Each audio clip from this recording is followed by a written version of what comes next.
Hello, my friends. I'm Shay Marville. Welcome to the second season of Let's Talk, a podcast dedicated to healing and growing through conversations, stories, and deep listening. We are an alchemy of one another. Talking helps us to relieve our burdens, to suffer less, because we are each other's medicine if we choose. So let's talk.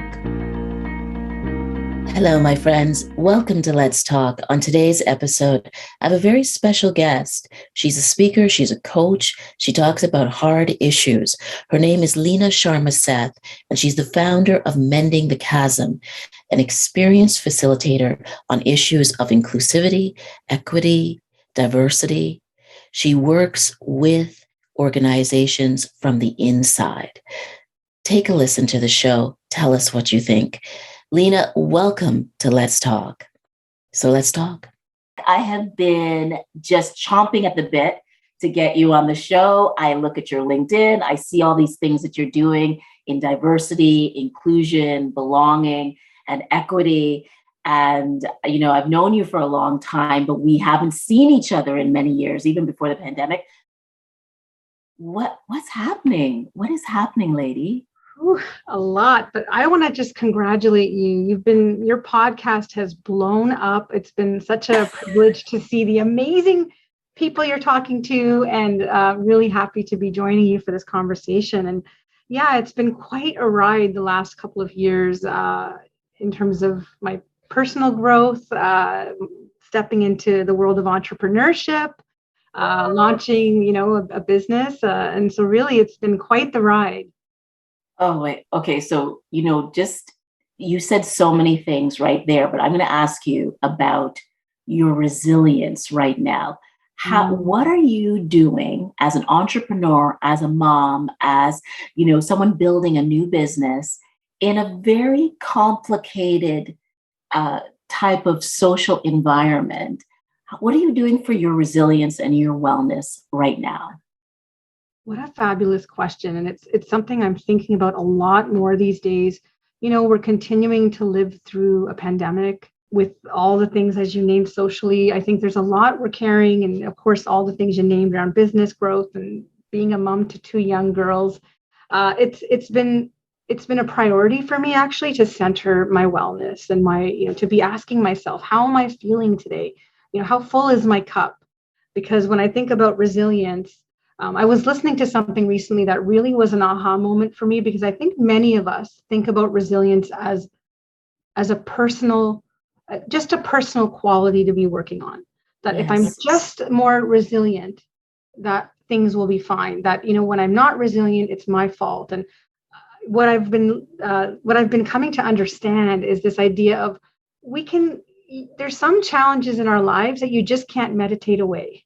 There are some challenges in our lives that we're not going to do an hour of a run on a treadmill and it'll be gone. So I've been dancing personally with that realization that I have to be conscious, around what is affecting my compromised feeling of resilience. What are the things, to be able to even name them rather than moving, automatically and not being conscious of it, I think has been a bit of a game changer for me to stop and pause, be compassionate with myself, that recognizing that there's a lot of balls so many of us are carrying right now that we really don't have the muscle or the bandwidth, no matter how much we work out, no matter how much we eat well, and to just acknowledge that. And so I think for me, what that's looked like is, in addition to having my self-care practices, which really I'm going to say is joy-centered.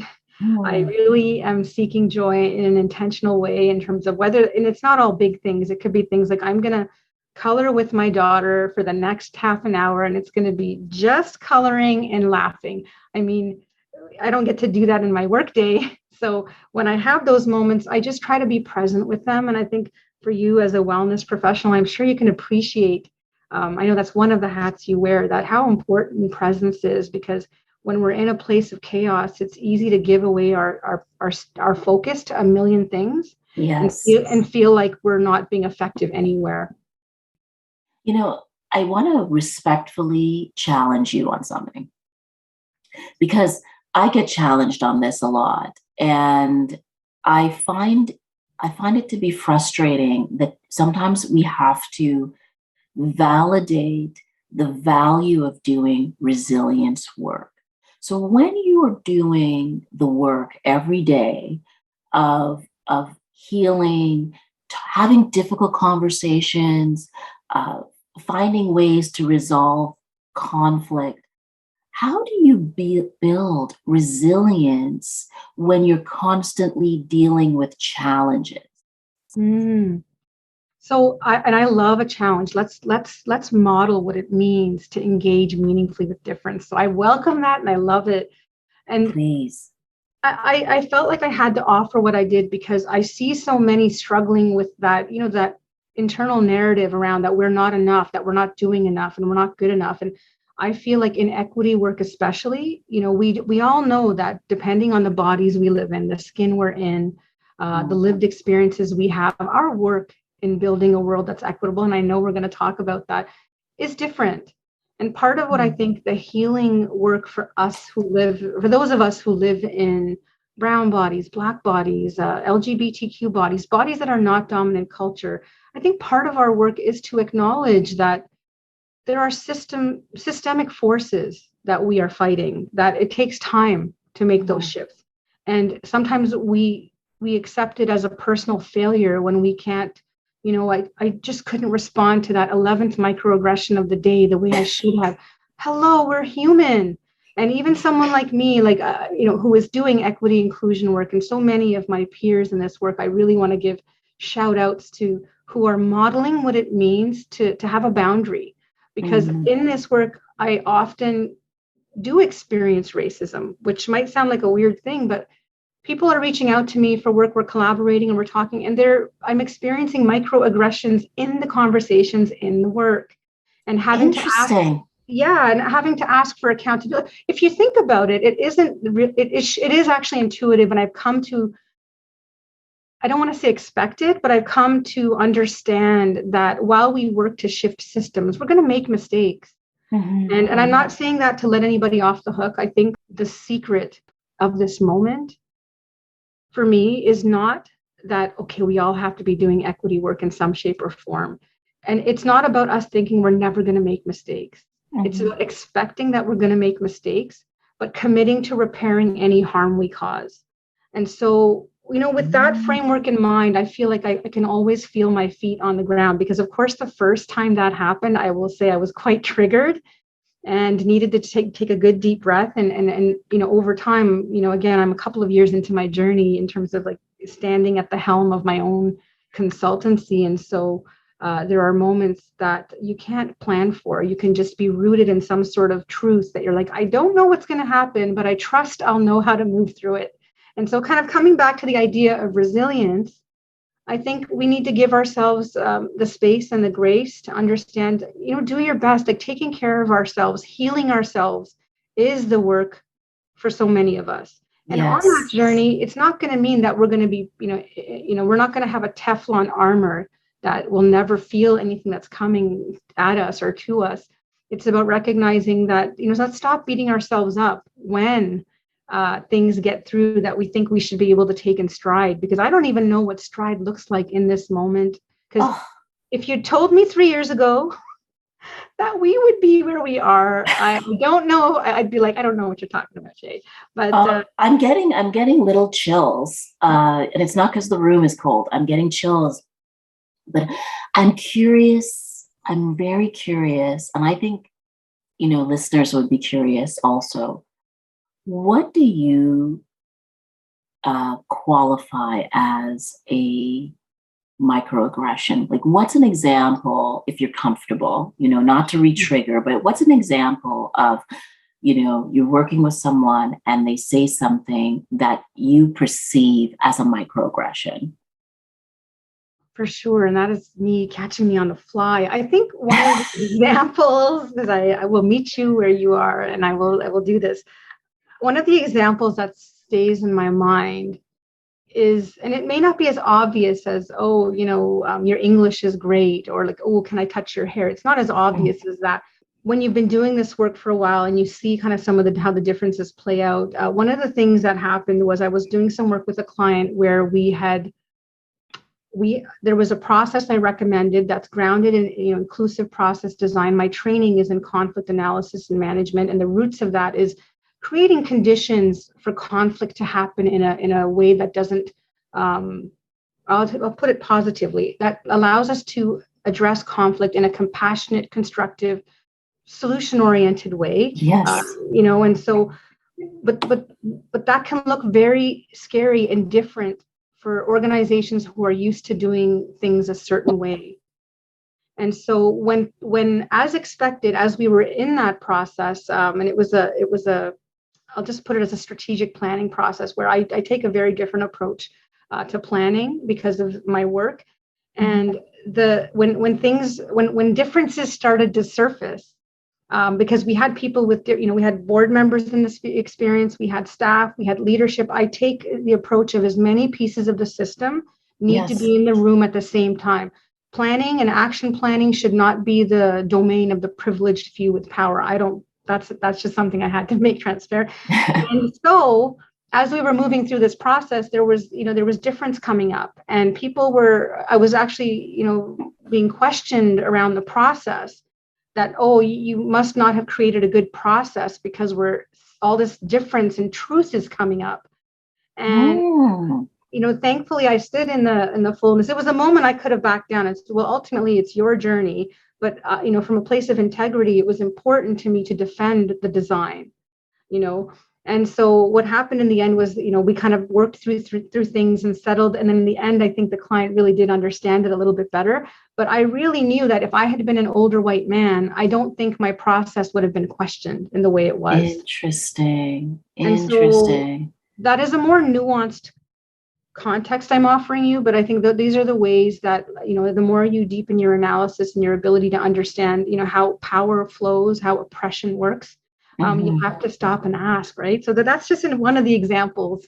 That's really, I think it's interesting just because we throw out so many words and the word microaggression is used a lot and not always defined. And then, you'll hear people say, well, it's actually not very micro, it's just aggressive. And I think sometimes until people hear examples of what is said, they don't know that might be perceived in such a way, or they may not even question why they questioned you.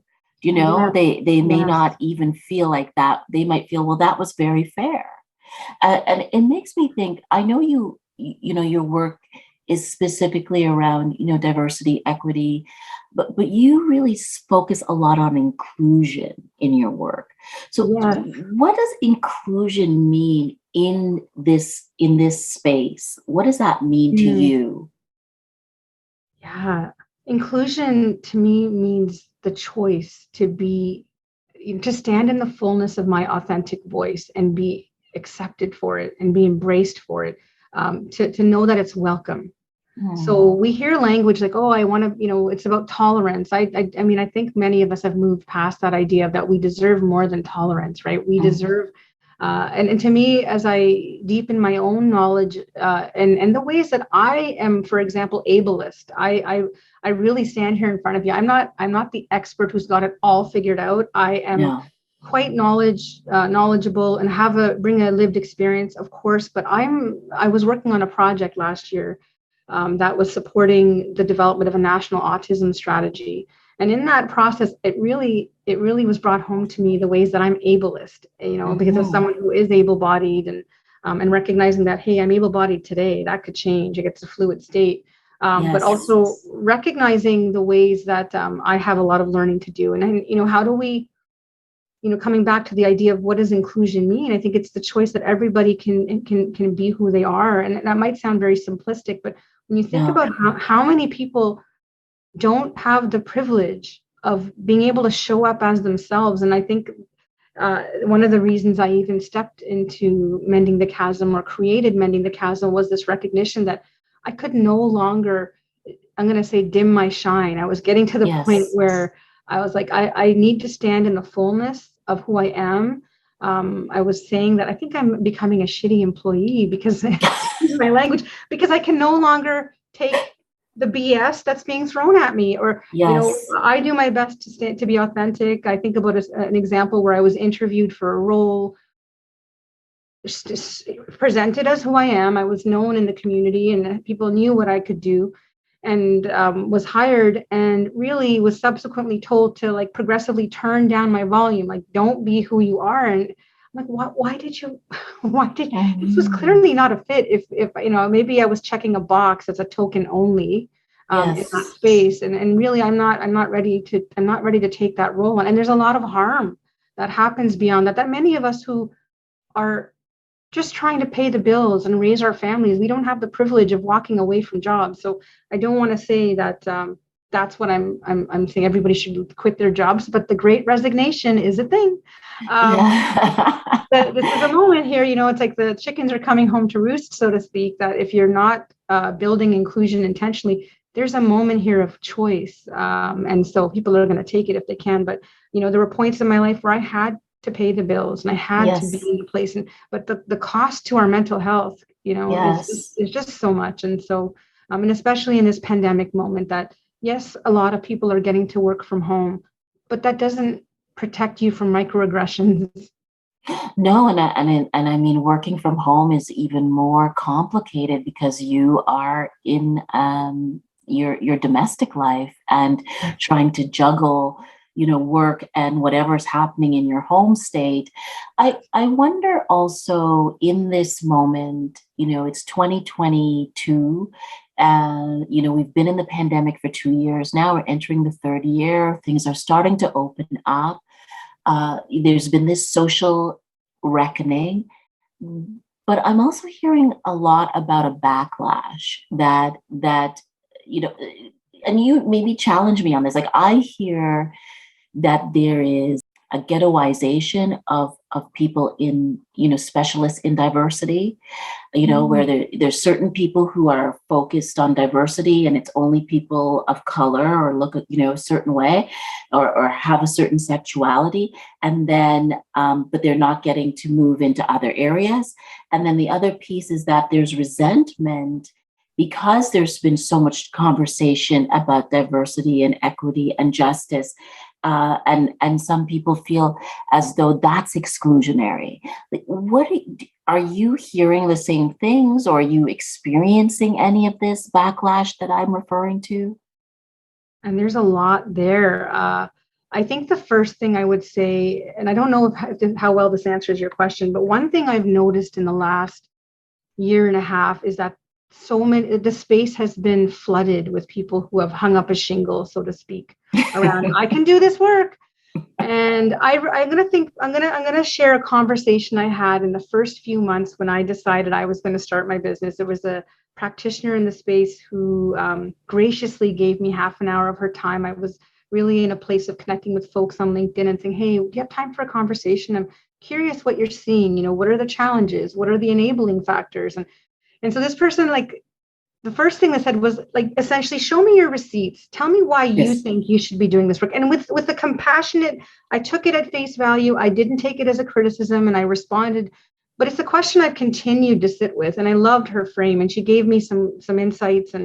And so what's happened in the last year is I've had folks reach out to me and say, I'd love to talk to you about, what you're doing, and curious. I just started.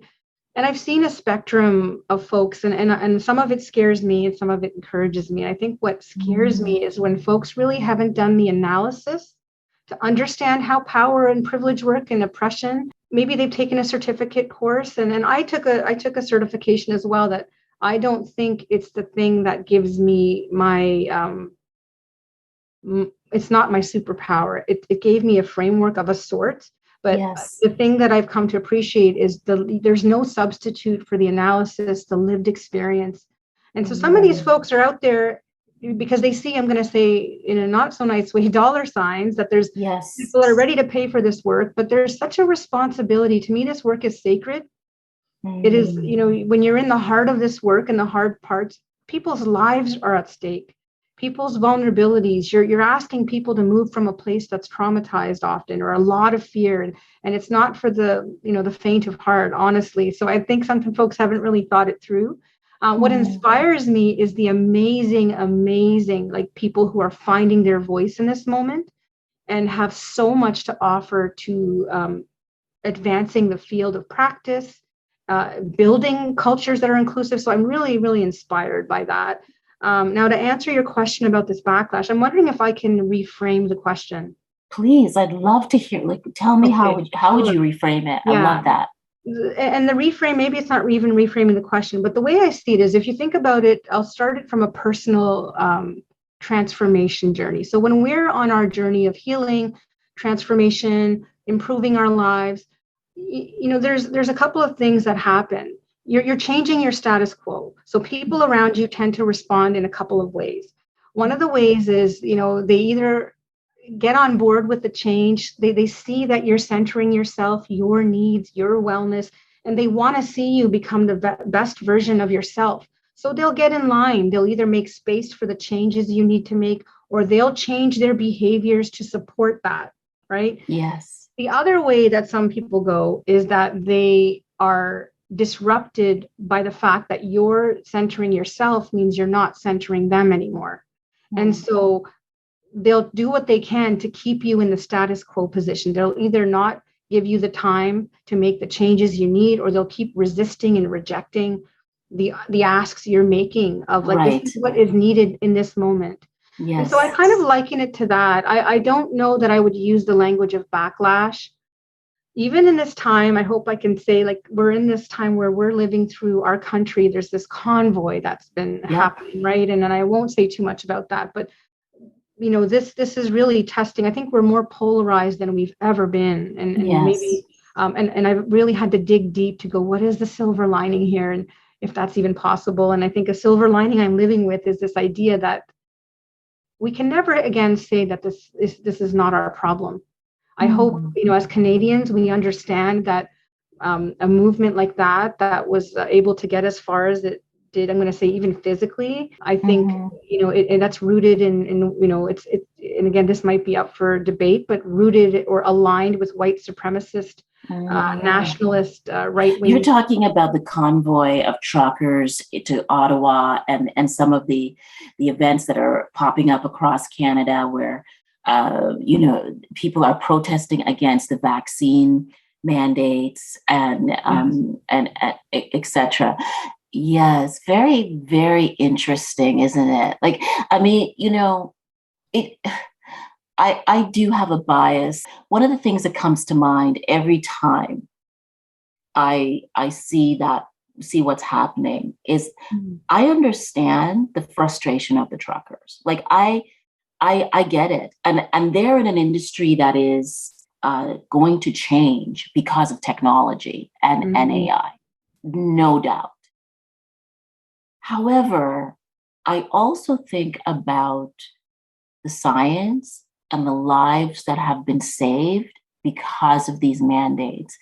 And I do think that because so many people have not been physically impacted by the pandemic, they've been economically impacted.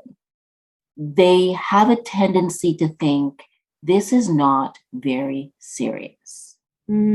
Right? And that we are prolonging something that should have ended a long time ago. When the reality is, if you went to an ICU unit in any hospital in Ontario or across Canada, you would see that there are many, many people who are suffering from the results of contracting COVID. So that's I just lay that out. Like, I mean, like sometimes we jump to, well, that means we should do A or B. I'm just saying that's a reality. The reality of the truckers' lives, what they've lost, what's coming down the pike for them, that's a reality. The reality of all the people we've lost to COVID, and the people who are the long haulers of COVID and the suffering they're experiencing, that's a reality. It's also a reality that most of us do not succumb to COVID, which I think is phenomenal news. I think all those things are realities. I don't know why we aren't more focused on the gratitude of being able to survive what we've survived in the last 2.5 or 2 years than to be fighting with each other.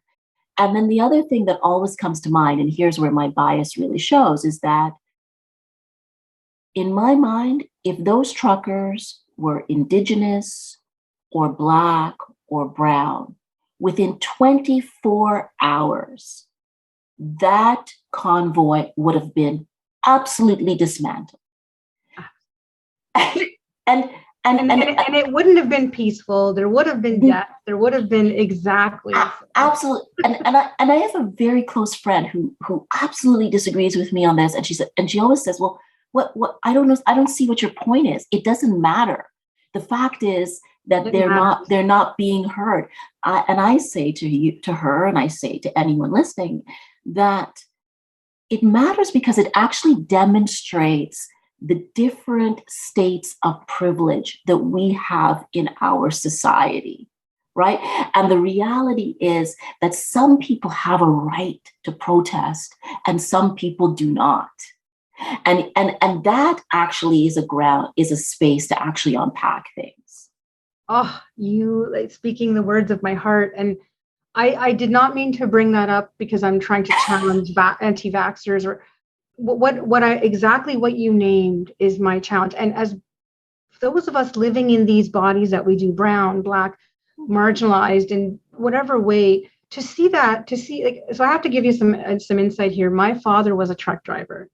And, back, 30 years ago, it wasn't, right now, Punjabi truck drivers is a thing. And it's, there's this, but yes. 30 years ago, that wasn't the case. And the racism and experiences my father had, I saw none of that being raised in this, and of course, I know that wasn't the focus, but all this to say that, first off, I'm doing my best as a human, as a Canadian to really work hard not to lump everybody together. And that's, when you think about the way colonization was successful, it was about othering and dehumanizing people so that they didn't matter.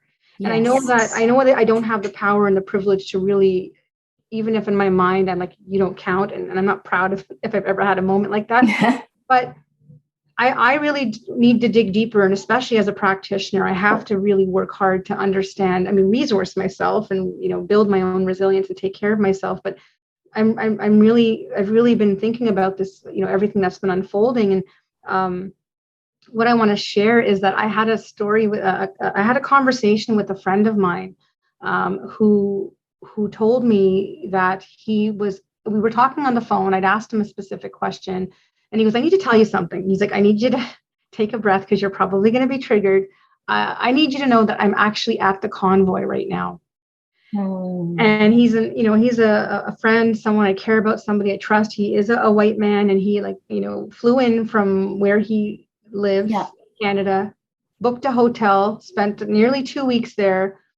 And for me, I'm like, wow, if this is your bid to support, the movement for unity, I don't understand why this is the fight you're choosing. Like that was my, yes, percolating inside. But the question, and he said to me, like, look, Leena, I walked around for 9 days and I saw, and he sent me videos and pictures, right? Yeah. And he said, look, I walked around and I saw Indigenous communities. I saw smudging happening. I saw ceremonies. I served food with Punjabi truck drivers to fellow truck drivers to homeless people. And I listened to him and I said, like, I get that. I get that could be your experience on the ground. But at the same time, I'm really grappling with what I understand about systemic oppression and the bigger picture, because really, the one thing I think is not happening right now is we're not having enough conversations across the table, across difference. We're like writing each other off. You're either pro convoy or against convoy, pro vaccine or against, and it's just a sharp division. Yes. And the opportunity that has opened up with this friend of mine is I'm actually in dialogue with him. And I'm not saying I'm going to change my views, because I tend to think if you're on the side that is aligned in any way with white supremacy, you need to ask yourself some questions, right? I'm biased because of the work I do, so that's my bias there. But what this experience with this friend has done is it's allowed some spaciousness within my spirit to understand that it should always be all of us against the oppression, whatever it is. we're all scared of something. We're all exhausted. We're all worried Yes. about something. And how can we come back to our common values, what common ground we have, to rehumanize each other, to remember that we're only going to get out of this all together. You're not going to write off half the world because they don't agree with you. That's just not going to happen. So when we talk about resilience and we talk about resourcing ourselves, this is what we're resourcing ourselves for. And if I can bring this back to inclusion and equity work for a moment, I get client groups and leaders and companies asking me, like, help mobilize my team. Like, let's just get a call to action going and get the work started. And I find there's often never a mention of with what energy and Capacity. capacity are they going to do this? And so it's become so, like, I'll tell you, in January when we had to go into like what felt like lockdown again, and there was virtual school, in my experience, that was probably the lowest point. I noticed it, like, a slew of my clients asked if we could recalibrate dates, move things out, because they just noticed that their teams were really suffering. I was personally in that place too. My children were home, and I like to say, like, I love my children and I'm so grateful to be a mother, but I was not meant to be a stay-at-home mom and full-time entrepreneur at the same time. And teacher. Oh, yes. No, but you bring up some really important points that I just want us to unpack a little bit, because I appreciate what you're saying. I think it is very important that we not make the truckers, in quotes, our enemy, and that we are not their enemy, that there's no enemies in this, because I don't know of anybody in the last 24 months who has not suffered something or many things, right? And when people are struggling economically and their choices are diminishing, what happens? They're not always going to make the best choices. And I think actually we're being failed right now by our politicians, because maybe they don't have the skills to build a unity with different groups of people when you disagree with them. We have become so polarized that we cannot bear to talk to somebody we disagree with. And to your point about your friend, who obviously was friend enough that he called you to say, this is where I am. So he's not lying. He's not trying to misrepresent. He's also there for his own reason. He's trying to pursue something, and he's sharing that with you. And then you're saying on top of that, okay, but here's what I'm hearing. Here's what I'm worried about. But you're still my friend, and I still care about you. And that's more important. See, to me, that is what helps us get to a solution. And the reality in my mind is that the greater issue for these truckers, more than mandates, is what is going to happen to their jobs when there are self-driving trucks. And that's what we should be actually talking about, but we're distracted. And then you get all these people coming in who want to use their suffering to bolster whatever hate or anger or nonsense they are experiencing or thinking about. So I think your work and the work of practitioners in this space is more essential now, because diversity is not about a race alone, and it's not just about how you look. It is about how we think. Yes, and I just love you said so many great things there, and you're right that, like, there's what's coming in the distance that we're not. It's one of those things, though. If our needs in this moment haven't been met, it's like I think about Maslow's hierarchy a little bit, right, in terms of where people are at, and when we can't hold space within ourselves for different perspectives, that's a sign that we need to tend. There's a need that we're not filling, that we and sometimes people aren't, like, tuning into that, right? Because I think for those of us who sometimes we have to not listen to our bodies to survive, right? because to listen to my body is, and that might sound contentious, but I think no. Go. right? Let's go with it. Let's go with it. Yeah, because and I've been doing some embodiment and somatic work, and I really, to work to strengthen my ability to hold space for communities, and also to heal myself. I'll be honest here. I'm on my own healing journey here to because I realize the more I heal myself, the more I can hold space that will be conducive to healing for individuals, for communities, for systems, right? And so it's just this idea that we need to tend to that, and we need to keep talking. Like the if I could really say simply for anybody listening, that this moment is asking us to build our ability to engage with difference, to engage meaningfully with difference, to engage across difference, and to build solidarity across difference. And that last one, I want to give a shout out to Mia McKenzie for that idea.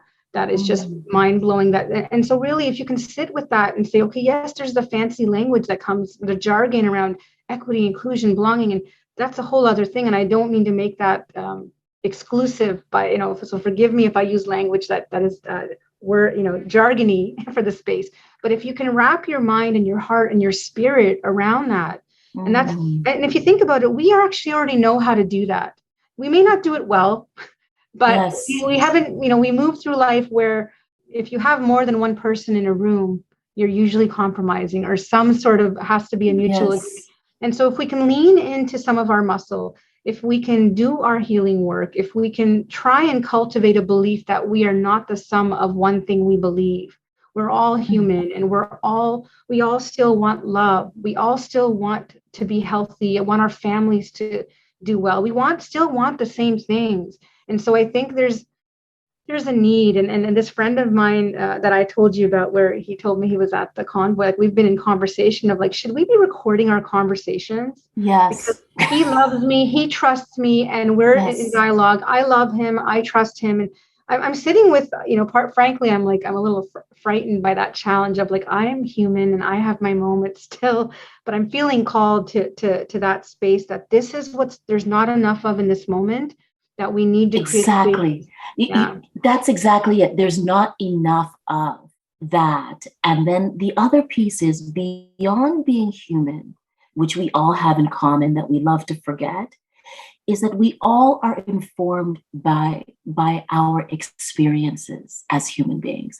And so what we see is often based on what we've seen. Yes. Right. And what we've perceived before informs what we are perceiving in the moment. And so until we can have conversations with people that we have discord with, right? And you'll notice the people who really don't want us to be together, they always shut you down. They don't want to have a conversation. But a person who wants more will say, let's talk about this. I don't know what the answer is, but let's talk about it. I'm interested in what drove the truckers to where they were, even though I don't believe that if those truckers were brown and Black and Indigenous, that there would still be a conversation today.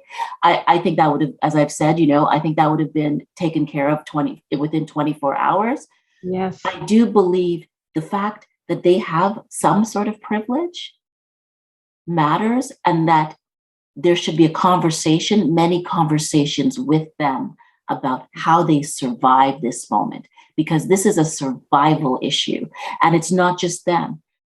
People all around the world, but specifically in Canada, there are a lot of people who are not going to make it to the end of this pandemic. They are not surviving. We've got to hear from them. We need to know their story. We need to know how to help them. Yes. And I want, if people are listening, and I don't want them to leave with like, oh my goodness, I have to go out there and have conversations with people who don't agree with me. Yes. And I want to offer some caveats, because the more of us who can do it, the more of us who can do it. Because the other thing is, I've been talking to some of my white friends who are like, oh God, that convoy, I don't support it and I want it to go away. I'm like, okay, great. Are you talking about it in your communities? Oh no. I'm like, are you going to let brown and Black bodies be the ones talking about it and then get taken down for it? Because I have some peers of mine who have been because they're calling it for what it is, or just, early days. And so I'm really trying to say, look, our bodies, the more privilege and power we have, the more we should be thinking about how we can step into some of these conversations. But you have to prepare yourself. And so I offer a couple of things that if you're somehow inspired by this conversation, to go out and have some conversations, do it with people you have culture, community, social capital with, first and foremost. Choose where and when you have these. You're not going to stop the guy at the grocery store wearing like the hat. Yo, I love the Freedom Convoy. You're not going to take that person on. I mean, if you have the bandwidth, go for it. But I'm very mindful. All of us should be very careful with our resources right now and strategic. Yes. Have these conversations where you have love. Also have boundaries. Have boundaries around when and where you'll have the conversation. Have community agreements. Have some common agreements that are like, we promise to be respectful to each other. We speak one at a time. Have a couple of ground rules to support that. And even if you just create those for yourself, first and foremost, so that you're feeling like there are places and spaces where I'll have the conversation, and there's places and spaces and people I won't have it with. Yes. And that's been something I've had to learn, because as more and more people, like I work in a co-working space right now. And so sometimes when I'm out in the common space, I'll have people, they know the work I do, and they'll say like, I had one person say like, equity, inclusion stuff, like it's not still an issue, is it? And of course, my inclination, he's an older white man, and I only share that because it gives a sense of his social location and perhaps how he's moved through the world.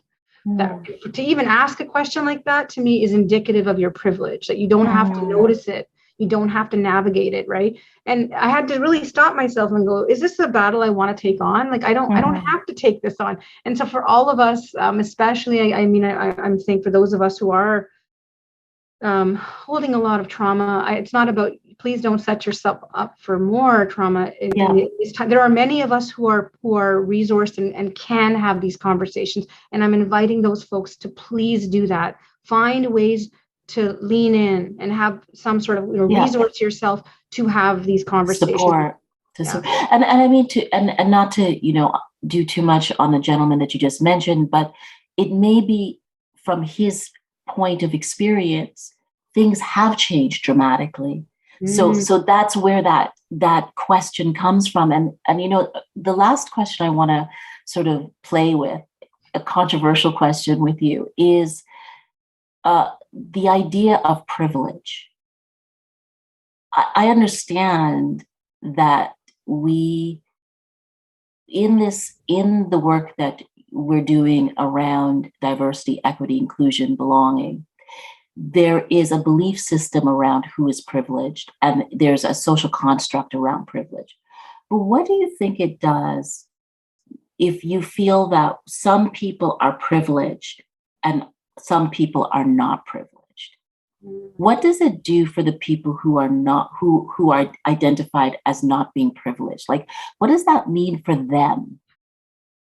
So I try to resist binaries. I actually have one of my community agreements is binaries are bullshit. Oh, okay. And I say this because privilege is all of us have, if I can give a nod to the idea of intersectionality, Kimberly Crenshaw, civil rights activist, lawyer out of the US, who coined the term. And it's this recognition that we experience oppression or privilege from an intersectional perspective. So for me, I'll give you an example. When I use the word social location, that means I am a brown-bodied woman, cisgender, able-bodied. I'm Hindu. I was raised middle class. All those elements of my identity that make me who I am. And in some of those identities, I experience privilege. So as being able-bodied, I have a privileged identity on the spectrum of ability, right? As a woman, the most privileged identity in a gender spectrum is male. Male. And then on the other end is trans. Trans is probably the most, at least in our understanding of where we, right? And so if you do that analysis across all of your identities, it's actually not possible for anybody to not experience any privilege. So when you were talking about privilege and oppression, it's about recognizing the ways that our identities and lived experiences have prevented us from having to experience things or protected us, and how not having those privileges for some folks has really exposed them to harm. And so to me, that's the bigger conversation. Like, really, let's move away. Privilege can be a triggering word for people who feel like, oh, I've Yes. earned everything I have. Yeah, we're not saying you haven't earned everything you have, but we're also saying you haven't had to experience these struggles to get to where you're going. And so sometimes this whole idea of meritocracy or bootstrap theory that just pull, if you don't have shoes, what bootstraps are you going to pull yourself up with? And I mean, that's very simplistic there, but No, I love it. Love it. I think there's learning we all need to do so that we come up to a place where we have common language, common understanding. That, and you talked about the politicians, right? And I think I'm not calling anybody out here, but I think each of us who are in positions of leadership need to ask ourselves what we're doing to heal the world, to heal things. Are we seeding divisions? Are we Yes. and to put your hand up when you're like, I'm in over my head and I need help. To ask. But the other thing is, we as citizens, why are we supporting any leader or politician that has division in their language? So if there's any leader that says this group is bad or wrong, or we're against them, or like, how, when, where is that going to create a solution of us, kind of coming together? I really appreciate how you're thinking, and that you are in the trenches doing this work, and that you care so deeply about it, that you've dedicated your career to it. I feel like I could keep talking to you. I've got a new podcast starting called the Billion Women's Club. And I want you to come on that show, because I would like us to talk more about entrepreneurship in social engagement. But here's the very, very last question. Okay. All right.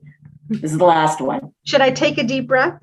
Take a deep breath, because it's going to be uncomfortable. All right. Okay. So do you think that it's privilege that gives Joe Rogan the platform to say whatever he wants, and then apologize for it, and then keep going? That's a really good question. And I think the easy answer is yes. And the things that we're not looking at, and it's the same for the convoy, because the thing that worried me most about all of this was not the fact that there's a Joe Rogan or that there's a convoy, because those of us doing this work know that these elements exist. Exactly. What worried me most, or saddened me most, was the silence and indifference of those who either let it happen, watched it happen, didn't recognize the harm that was happening. Like, to me, we're focused on the Rogans and the convoy, but we're not focusing on the silence of ordinary people, the lack of, yes. And so to me, we all have work to do here. It's so easy to point out, you're the bad person out there. The truth is, none of us is all good and none of us is all bad. So again, binaries, let's just eliminate those binaries and dwell in the gray of, hey, there's Rogans out there, and he is a totality of like the privilege that allowed him to even, because before this conversation, he said other things like I've heard, right? So the truth is, this is not the only thing he said, but this is what's captured, and again, so really, yes, that's alarming, but let's look at those of us who saw it and did nothing about it, but we knew it was wrong. And those in the systems at Spotify, right? I love what Brene Brown has, she took a very conscientious, I'm going to say an ally approach around challenging Spotify. How are you changing your policies? Did she? Right? Yeah, you should look it up. She really, because she was bound in a contract with Spotify that she couldn't just cancel. Like, I think Neil Young asked for his music to be other artists. And to me, like, to take your marbles and go home is not the answer. We have to stay engaged. And of course, there needs to be consequences. Accountability has to live somewhere, because that's what I think was highlighted in the Rogan. It's like, what is the accountability for Spotify as a platform? Totally. Content, to support content. It's not about not having free speech, at least in my humble opinion. It's about, is this stuff causing harm to people? And what's our responsibility? So exactly. And I think the other thing is, the constant preoccupation with trying to cancel someone never allows us to actually have a conversation of growth and healing with anyone. Right. And I mean, Joe Rogan said these things just a few years ago. So I doubt that he's really changed. But the reality is that he was powerful enough. He was steadfast enough. I got to give it to him for endurance. He does 3-hour podcasts. But there was a platform powerful enough to pay him, millions of dollars for what he was doing. So he's gotten a lot of feedback that says he's doing really well, right? From certain segments of the community, right? Yeah, right. Yeah. And so I do think that those are the conversations we have to have rather than, oh, go home, take your marbles home and and cancel him. It's not about that at all. Anyways, I don't want you to take any marbles home. I want to say one thing, because you talked about call in, call out. And I want to say I very much try to stay in a call in place. But I also want to acknowledge, we talked about resilience and resourcing. Calling out is often the voice of folks who have not been heard, who have been systematically shut down. And so while I don't support call out as the first line of approach, I do want to hold space that when you see resistance, revolution, call out, it comes because people have been unheard and silenced. So some of the folks who've chosen to call out are folks probably in a place of like, we're not being given platform for voice because Rogan has such a platform. And so for us, like, it's not about denouncing those who are asking to be seen, heard, and maybe we don't agree with the way they're doing it, but that doesn't take away from the truth of the message most times. True. I appreciate that. Listen, I'm calling you out. Come back on this show anytime. Come back on the new show. I'm so grateful for your work, grateful for your time. Thank you, Shay. This has been an honor. Thank you. You're doing amazing work. The voices that you're centering, the stories, the impact. Just love hearing you, and so grateful to have been a part of this today. Thank you, my friend. I'm so thankful. I want to wish you continued resilience, well-being, strength, not strength, stress, strength, and capacity and growth, and so much goodness to your family. I'm Shay Marville, and you've been listening to Let's Talk, a podcast dedicated to healing and growing. You can follow us on Instagram, Twitter, and Facebook. And listen, I need your help to grow the reach of this show. Would you please subscribe, rate, and review us on any platform that you're listening to? I'd love to hear your feedback. Ciao for now.